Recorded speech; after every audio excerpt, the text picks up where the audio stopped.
Ridwan Ramadan, Andre Panduwijaya, Nocturnal, Adriansah, Pangaron Aja, Robilah Priyatman, Yoni Hari, Aldo Pangestu, Adam Abdullah, Williandi Nugraha, dan para rebahaners yang ada di seluruh dunia. Halo semuanya, dimanapun kalian berada, bagaimana kabarnya? Sebuah film yang lagi-lagi sangat brutal dan sadis berjudul The Golden Globe tahun 2019 yang merupakan film yang dibuat berdasarkan kisah nyata. Entah kenapa akhir-akhir ini saya sedang suka sekali film-film berbau thriller sadis seperti ini. Mungkin amigdala saya sedang down, entahlah. Langsung saja pasang handsfree, simetris, konfus, rebahan, kencang-kencang ada dalam. Selamat menonton dan cekicrot.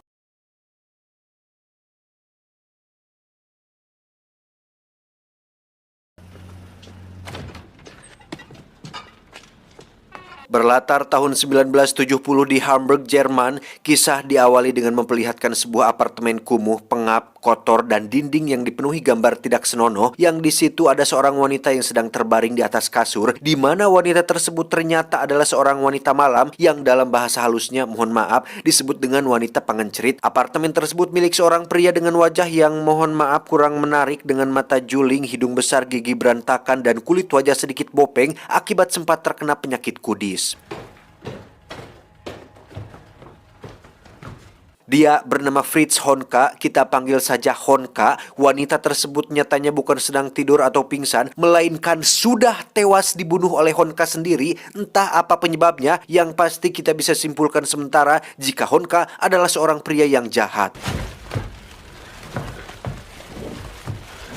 Honka sempat terkejut ketika anak tetangga melihatnya akan membuang jasad si wanita. Honka pun kembali ke kamar dan tidak tahu harus dibuang kemana jasad ini. Sehingga dengan sedikit ragu, Honka pun memutilasi jasad tersebut, membungkusnya dengan plastik, membuang sebagian potongan tubuhnya ke tempat lain, dan sisanya disembunyikan di dalam ruang penyimpanan di dinding apartemennya. Dan inilah The Golden Globe. Beralih ke tempat lain, lebih tepatnya sebuah sekolah yang di situ ada seorang siswi cantik bernama Petra bersama teman dekatnya bernama Willy. Mereka berdua sangat senang sekali minum soda. Terlebih lagi si cantik Petra yang tidak hanya nyoda tetapi juga merokok, yang ketika sedang mencari korek, muncullah Honka yang menyalakan rokoknya, di mana Honka nampak sangat terpana ketika melihat kecantikan Petra yang pastinya masih berwarna pink. Danke. Ini adalah sebuah bar bernama Hans Cuk yang dalam bahasa Inggris disebut Hans Globe atau sarung tangan, sebuah bar yang terletak di tengah pusat lokalisasi alias prostitusi, di mana Honka sering minum-minum di sana karena letaknya yang tak jauh dari tempat tinggalnya. Hey, Fide, sowas trinken, ich geh mal aus. Lokasi strategis membuat bar ini ramai dikunjungi oleh para tamu kalangan menengah ke bawah, juga menjadi tempat para wanita malam untuk menjajakan dirinya, dan sebagian besar wanita malam yang mangkal di sini adalah para wanita yang sudah lanjut usia, yang memang sudah expired dan tidak layak jual.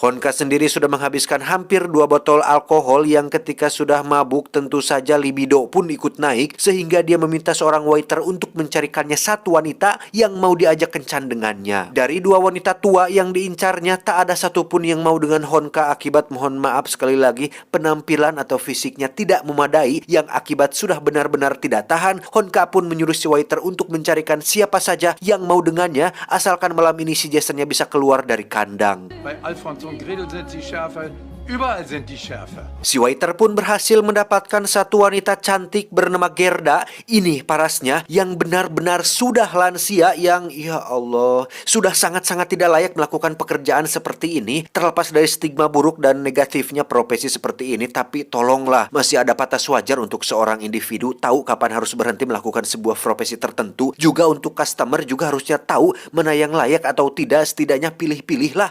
Di mana Honka yang sudah kepalang nepsong pun nekat membawa Mbok Gerda ke apartemennya tanpa memperdulikan status beliau yang lebih pantas menjadi neneknya.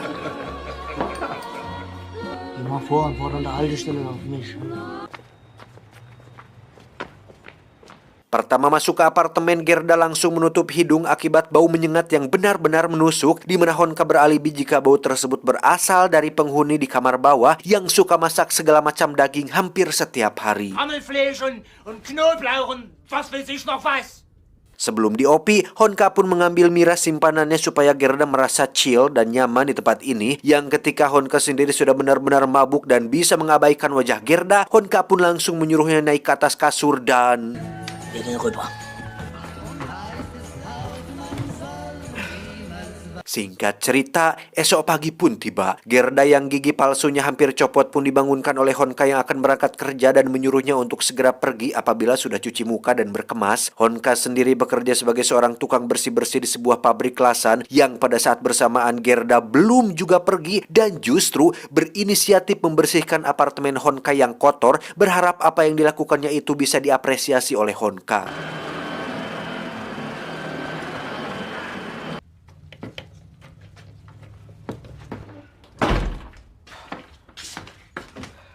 Saat sudah pulang, Honka pun terkejut ketika melihat Gerda masih di sana dan langsung menghantamnya hingga tersungkur, kemudian menyeretnya keluar, yang mana momen ini semakin menegaskan jika Honka adalah sosok yang benar-benar tidak bermoral. Tak diduga, Honka pun mengizinkan Gerda untuk kembali masuk setelah melihat kamarnya yang bersih dan gigi palsu Gerda yang patah berhamburan akibat pukulan yang dilayangkan barusan. Sambil memperbaiki gigi palsunya menggunakan lem box, Honka pun mendengar curhatan Gerda yang tidak punya tempat tinggal dan sudah beberapa bulan hidup di jalanan, di mana dia bersedia untuk menyapu, mencuci, memasak, dan lain-lain asalkan Honka mengizinkannya tinggal di sini. Kannst du eigentlich auch kochen? Natürlich. Awalnya Honka menolak, tetapi saat mendengar jika Gerda memiliki seorang anak perempuan berusia 20 tahunan, seketika itu pula Honka teringat dengan sosok cantik Petra yang sempat ditemuinya, di mana dia membayangkan anak perempuan Gerda ini akan secantik si Petra, sehingga Honka mengizinkan Gerda tinggal di sini dengan satu syarat bahwa Gerda harus menandatangani surat perjanjian yang isinya tentang persetujuan Gerda untuk sepenuhnya menyerahkan dalam tanda kurung mengawinkan putrinya dengan si Honka ini. Und? Hast du noch was auszusetzen?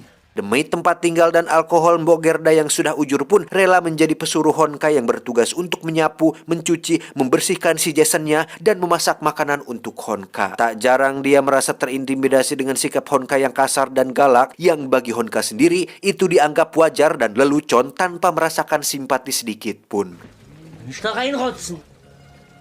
Du Suppenkasper. Suatu malam Honka mengajak minum Gerda ke bar Hans Globe dalam rangka membebenjokan atau ngebaik-baikin Gerda supaya secepatnya membawa anak perempuannya kemari. Namun apa jawaban Gerda? Beliau dengan slownya mengatakan jika dirinya sudah lama tidak bertemu dengan anak perempuannya. Justru dia hidup menggembel karena sudah ditelantarkan oleh anak dan suaminya akibat kecanduannya terhadap alkohol dan attitude-nya yang kurang baik. Was weiß ich denn? Die will keinen Kontakt mehr mit mir.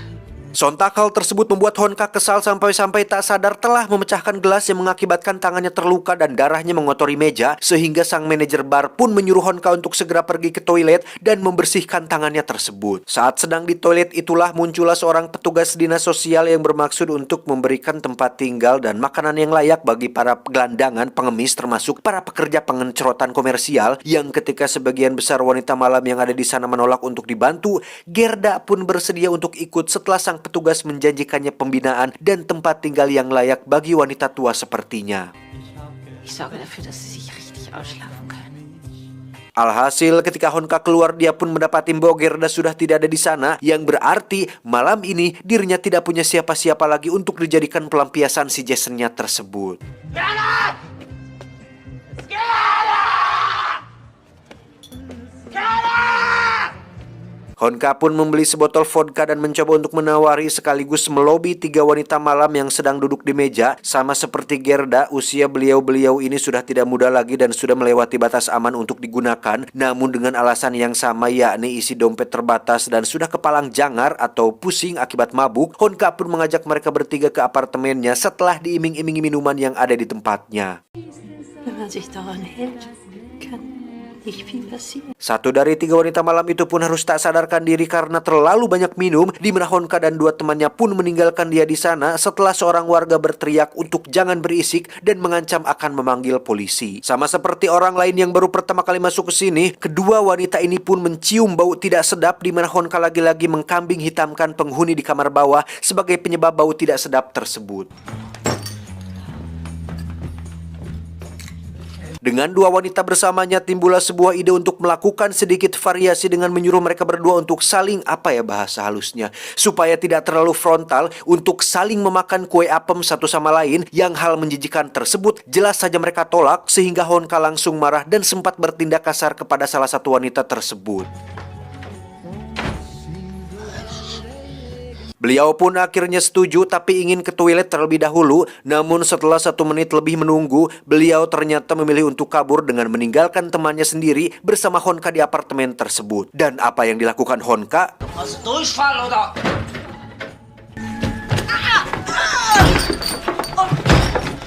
Akibat alkohol, emosi Honka lagi-lagi tidak terkendali sehingga dirinya tanpa sadar telah membunuh wanita tersebut. Dan dengan fakta tersebut, Honka pun tidak punya pilihan lain selain memutilasinya dan menyembunyikan mayat tersebut di dalam ruang penyimpanan di dinding apartemennya. Beberapa waktu berlalu, kita akan dibawa kepada teman dekatnya Petra, yakni Willy, yang sedang mencari tempat nongkrong asik dan tak sengaja menemukan bar Hans Globe ini. Sempat terdiam, hanya duduk dan mengamati keadaan di sekitar. Muncullah seorang om-om dengan kacamata hitam sebelah yang nampaknya sudah mabuk berat dan berbicara melantur kepadanya, sehingga Willy memutuskan untuk minum soda daripada meladeni omongan ngelantur pria tersebut. Kembali ke Honka yang sedang berangkat kerja sambil menyalakan sebat rokok dan tiba-tiba... Ya, akibat insiden itu Honka pun dipecat dari pekerjaannya karena tidak masuk kerja selama berhari-hari, sehingga Honka yang masih punya sedikit pikiran waras pun memutuskan untuk berhenti minum alkohol dan curhat kepada sahabatnya jika alkohol telah membuat hidupnya menjadi sial dan kacau, pertanda bahwa Honka sadar 100% jika pembunuhan yang dia lakukan itu salah dan tidak ada niat sedikit pun untuk melakukannya jika bukan karena pengaruh alkohol.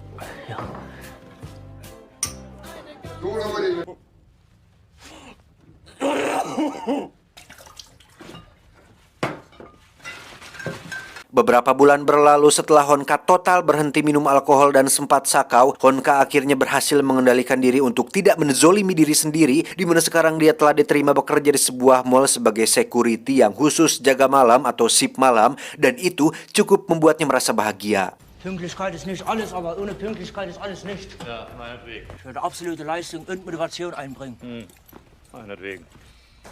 Nach der Schicht heißt das dann aber Wiedersehen macht Freude. Malam pertama bekerja, Honka sempat dibuat tegang saat ada suara muncul dari toilet yang ternyata itu adalah seorang wanita pembersih atau cleaning lady yang belum pulang. Dia bernama Helga, usianya sekitar 30 tahunan lebih dan akan menjadi rekan kerja Honka selama bekerja di mall ini.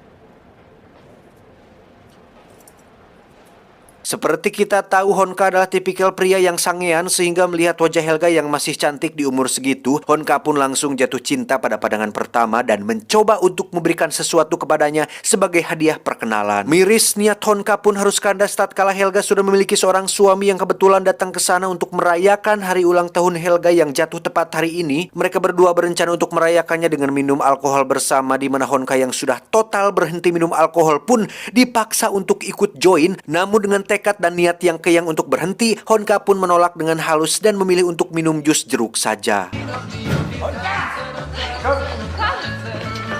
Gute Nacht. Bis morgen. Dengan semua godaan yang ada, Honka nyatanya tidak mudah terjerumus dan sudah cukup bahagia dengan hidup sendiri dan menjalani pola hidup sehat yang dijalani sekarang. Contohnya saat ini ketika Honka sedang sarapan sehat dengan minum teh hangat. Namun sesuatu yang tak diduga terjadi ketika saat berjaga, Honka didatangi Helga yang nampak bersedih dan ingin curhat mengenai kehidupan rumah tangganya yang sebenarnya tidak bahagia akibat sang suami yang sudah hampir 1 tahun menganggur dan hanya mengandalkan gaji Helga untuk hidup sehari-hari. Danke. Sebagai rekan kerja yang baik, Honka sempat menawarinya pinjaman uang, tetapi Helga menolak karena dia hanya ingin sekedar curhat saja dan mengeluarkan semua unek-uneknya. Tetapi ketika Helga mengeluarkan sebotol miras dan ingin ditemani minum, Honka yang merasa simpati dan tak enak jika menolak pun terpaksa harus minum lagi setelah sekian lama bulan berhenti. Yang alhasil, Honka pun memutuskan untuk kembali menjadi peminum, membeli lagi stok minuman di apartemennya karena sudah terlanjur melanggar janji tersebut.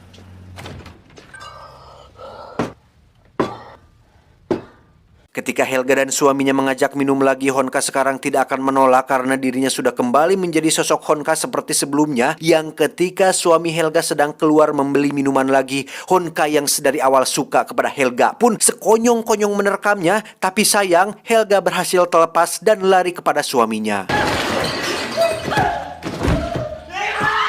Honka pun mengunci pintu masuk sehingga suami Helga tidak bisa menghajarnya malam itu, yang ketika Honka ketiduran sampai esok pagi, terdengar kabar di radio mengenai berita tentang kecelakaan di jalan tol yang menewaskan pasangan suami istri yang sedang mabuk, sehingga bisa dipastikan jika Helga dan suaminya telah tewas dalam kecelakaan tersebut. Dan setelah sekian bulan tidak berkunjung ke bar Hans Globe, Honka pun langsung disambut tidak meriah oleh teman-temannya sesama peminum. Honka dengan seragam dan pekerjaan baru pun dengan legek dan pededetnya menyombong di depan semua temannya dan mengaku punya pacar baru bernama Helga, yang karena sudah terlanjur menyombong, Honka pun mentraktir semua orang yang ada di bar tidak terkecuali. Saat itulah ada barang baru, lebih tepatnya produk lama tapi baru muncul di sana. Kali ini bukan Honka yang memaksa, tapi si wanita yang meminta, yang alhasil Honka pun punya mainan baru untuk malam ini.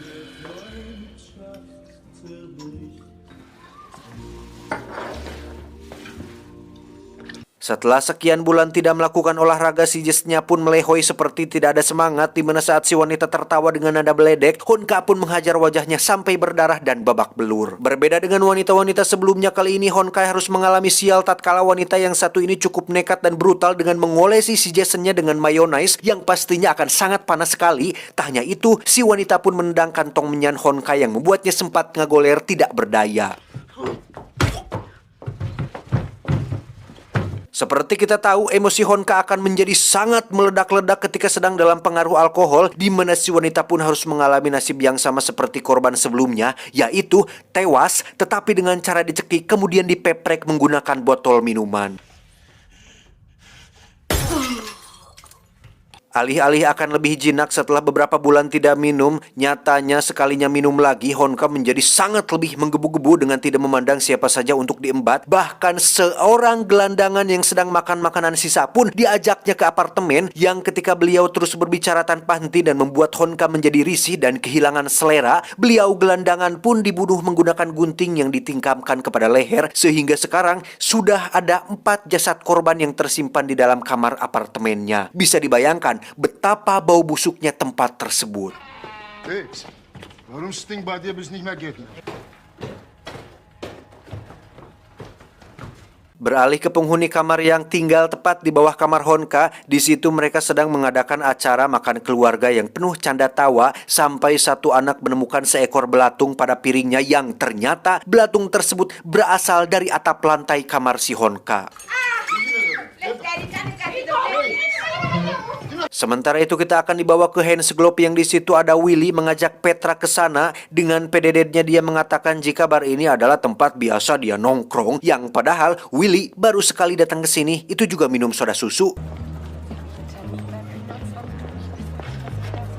Sama seperti peribahasa pucuk dicinta ulam pun tiba, kemunculan Petra di bar tersebut sangat-sangatlah tidak terbayangkan sebelumnya oleh Honka yang bisa kembali melihat bidadari impiannya tersebut. Willy sendiri izin ke toilet untuk buang air kecil, yang ketika Honka akan menghampiri Petra, muncullah tamu lain yang lebih dulu menggodanya, karena siapa yang tidak tergoda melihat Petra di tengah para produk expired di sini. Herr Schlegel, was meinst du? Pass mal auf, ich hab da eine Idee. Untuk kedua kalinya Willy bertemu dengan si Om berkacamata sebelah. Alih-alih ingin so asik dan so kenal, Willy pun menyapa si Om tepat saat mereka berdua masih sedang kencing, di mana si Om yang sudah dalam kondisi mabuk parah pun mengira jika Willy meledeknya, sehingga si Om dengan cueknya kencing tepat di belakang Willy yang membuat celananya basah dan bau hangser. 5 menit berlalu, Willy tak kunjung keluar sehingga membuat Petra merasa harus menyusulnya, yang tanpa dia sadari Honka sedang mengikutinya dari belakang.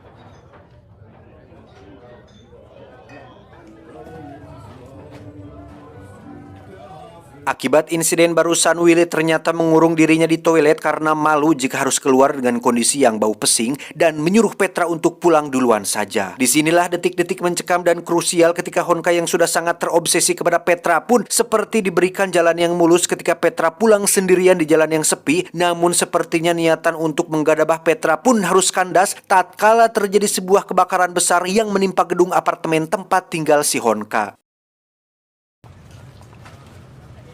Was ist denn passiert? Griechen haben vergessen, den Herd auszumachen. Ketika api dinyatakan sudah padam, disinilah Honka langsung panik dan segera menjauh dari tempat kejadian. Namun para petugas yang cekatan pun segera menghadangnya, di mana Honka akan mendapatkan hukuman yang setimpal atas penemuan 4 jasad wanita termutilasi yang dia sembunyikan di dalam ruang penyimpanan dinding apartemennya. Ini adalah kisah nyata. Semua adegan yang kita lihat barusan diadaptasi dari kejadian aslinya, yang berarti semua adegan barusan tidak akan jauh beda dengan aslinya. Dan berikut adalah wajah asli Fritz Honka, berikut dengan foto-foto seperti penampakan bar Hansglob yang asli, kondisi apartemennya yang sumpek, para korban, pewangi yang dia gunakan untuk mengusir bau busuk, dan barang-barang yang dia gunakan untuk membunuh para korbannya.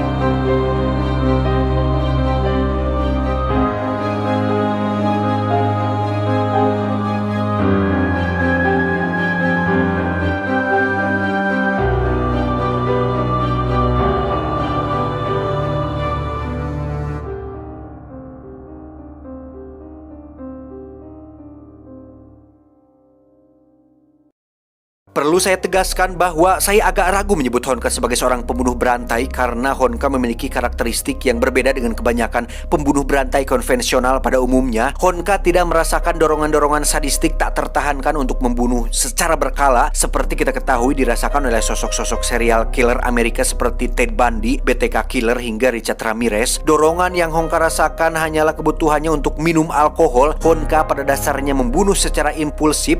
Dia adalah seorang psikopat yang sangat temperamental, kasar, dan mudah lepas kendali secara ekstrim. Semua sifat tersebut memang berbahaya jika dipadukan dengan ketergantungannya terhadap alkohol, karena Honka membunuh dengan penuh amarah karena dia tidak bisa mengendalikan diri sendiri. Honka jelas membutuhkan psikiater sekaligus perencanaan anger management yang baik, di mana alasan Honka menyimpan mayat-mayat korbannya dalam apartemennya juga bukan sebagai trofi atau untuk dimakan, melainkan karena dia memang tidak tahu bagaimana cara membuang mayat dengan aman. Fakta lain yang mungkin akan membuat Anda terkejut adalah sosok Fritz Honka yang gila, aneh, menjijikan, dan menyeramkan ini diperankan oleh aktor Jonas Dessler, seorang aktor muda Jerman yang sebenarnya berparas jauh lebih tampan dari Fritz Honka yang asli. Coba saja googling namanya dan lihat wajah aslinya, maka Anda semua akan segera mengapresiasi kerja keras tim special effect dan make up film ini yang berhasil merubah wajah dan fisik Jonas secara mengagumkan lewat make up prostetik. Acting Jonas juga pantas diacungi jempol karena bisa atau berhasil memerankan peran sakit jiwa dengan luar biasa si sosok Fritz Honka ini. Nah, jika kita amati lebih dalam, Anda pasti akan sadar jika setiap Honka membunuh selalu dalam kondisi mabuk yang dipengaruhi atau diakibatkan oleh alkohol, sehingga pesan yang bisa kita ambil dari kisah nyata ini adalah Al-Khamr Umul Khaba'ith, miras adalah induk dari segala keburukan. Mengapa? Karena ketika seseorang mabuk, maka dia bisa melakukan berbagai maksiat dan dosa. Saya John, mewakili direksi yang bertugas mengucapkan terima kasih dan sampai jumpa di video selanjutnya. Adios. Tutup botol kecap bangau. Cuau, cuau, cuau. Terima kasih dan wassalamualaikum warahmatullahi wabarakatuh.